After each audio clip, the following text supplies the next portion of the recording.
बिस्मिल्लाहिर्रहमानिर्रहीम। आज हम class 10 chapter number 12 geometrical optics के न्यूमेरिकल सॉल्व करेंगे। न्यूमेरिकल नंबर 8 है हमारे पास। न्यूमेरिकल हमें दिया गया है a person uses a lens whose power is -2.5 dioptre. What is the nature and focal length of the lens? Right down the type of defect of vision. एक person है, वो एक लेंस यूज कर रहा है जिसका पावर -2.5 डायोप्टर है। Nature, focal length, defect of vision, उस लेंस का हम लोगों ने कैलकुलेट करना है। जब हम लोग न्यूमेरिकल पढ़ते हैं तो सबसे पहले उसमें हम लोग एक डेटा कलेक्ट करते हैं कि हमें डेटा में दिया क्या है और हम लोगों ने इसमें सॉल्व क्या करना है। पावर हमें दिया गया है जिसको हम लोग कैपिटल P से डिनोट करते हैं, वो हमारे पास -2.5 डायोप्टर पहले से दिया गया था न्यूमेरिकल में। दूसरी चीज फोकल लेंथ जिसको हम लोग स्मॉल f से डिनोट करते हैं, वो फाइंड आउट करना है। Nature of lens, defect of vision, ये तीनों चीजें हम लोगों ने फाइंड आउट करनी है। सबसे पहले हमारे पास फार्मूला लगेगा P = 1/f। यहाँ पर P का मतलब है पावर, F का मतलब है फोकल लेंथ। सही। तो जब मैंने आप लोगों को पहले भी ये बताया है कि जब जिस चीज को हम लोग फाइंड आउट कर रहे होते हैं ना, और अगर वो = के उस साइड पे लिखा होता है तो सबसे पहले हम लोग उसको एक तरतीब देंगे, उसको = के इस साइड पर लाएंगे, देन सॉल्व करेंगे। अब यहाँ पर हम लोग फोकल लेंथ फाइंड आउट कर रहे हैं, लेकिन फोकल लेंथ = के उस साइड पे। तो सबसे पहले हम लोग इस f को = के इस साइड पर लाएंगे, देन सॉल्व करेंगे। जब f को इस तरफ लाकर लाए तो हमारे पास जो फार्मूला है वो 1/p बन जाएगा। f = 1/p। अब f उसी तरह रहेगा, p की जगह हम लोग p की वैल्यू पुट कर देंगे। f = 1/, ये p की वैल्यू हमारे पास -2.5 डायोप्टर है। अब इसको हम लोग कैलकुलेटर के जरिए कैलकुलेट करेंगे कि हमारे पास आंसर क्या आएगा। अब यहाँ पर 1 डिवाइडेड बाय -2.5 हमारे पास आंसर आया -0.4, यानी जो हमारा फोकल लेंथ है वो -0.4 है।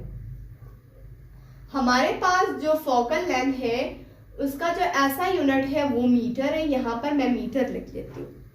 तो हमारा जो फोकल लेंथ है वो फाइंड आउट हो गया, जो कि हमारे पास 0.4 मीटर उसका आंसर आ गया। दूसरी चीज हमें दी गई थी कि नेचर ऑफ लेंस आप लोगों ने फाइंड आउट करना है। नेचर ऑफ लेंस भी हमें इसी आंसर में पता चल गया कि नेचर ऑफ लेंस क्या है। यहाँ पर फोकल लेंथ नेगेटिव है, ये आप लोगों ने पहले भी समझा है कि अगर एक लेंस है, देखो ये लेंस है, सही है, तो इसका जो फोकल लेंथ है अगर वो नेगेटिव है तो ये कनकेव लेंस है, और अगर एक लेंस है जिसका फोकल लेंथ पॉजिटिव है तो वो कन्वेक्स लेंस होगा। सही।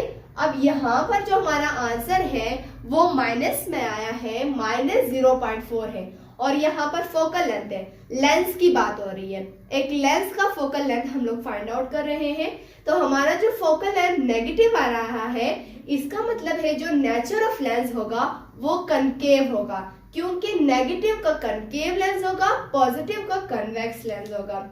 अब यहाँ पर जो हमारा नेचर ऑफ लेंस है वो कनकेव लेंस है। Nature of lens = concave lens.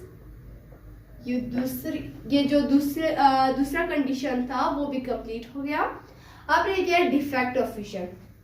Defect of vision भी हमारे पास यही है कि अगर फोकल लेंथ नेगेटिव है तो वो कनकेव लेंस है। अगर नेचर ऑफ लेंस कनकेव है तो उसका जो डिफेक्ट ऑफ विजन होगा वो नियर साइटेडनेस होगा। क्यों? अगर हमारे पास यहाँ पर नेचर जो है ना, अगर हमारे पास यहाँ लेंस का जो नेचर कन्वेक्स होता, अगर होता, अभी तो कनकेव है, अगर हमारे पास नेचर ऑफ लेंस कन्वेक्स होता तो यहाँ पर हमारा जो डिफेक्ट ऑफ विजन था वो भी फार साइटेडनेस होता। लेकिन हमारे पास यहाँ पर फोकल लेंथ हमारा नेगेटिव है, तो उसकी वजह से हमारा नेचर ऑफ लेंस भी कनकेव हो गया, डिफेक्ट ऑफ विजन भी नियर साइटेडनेस हो गया। इस तरह हमारा न्यूमेरिकल नंबर 8 कंप्लीट हो गया। होप सो कि आप लोगों को समझ आ गया होगा।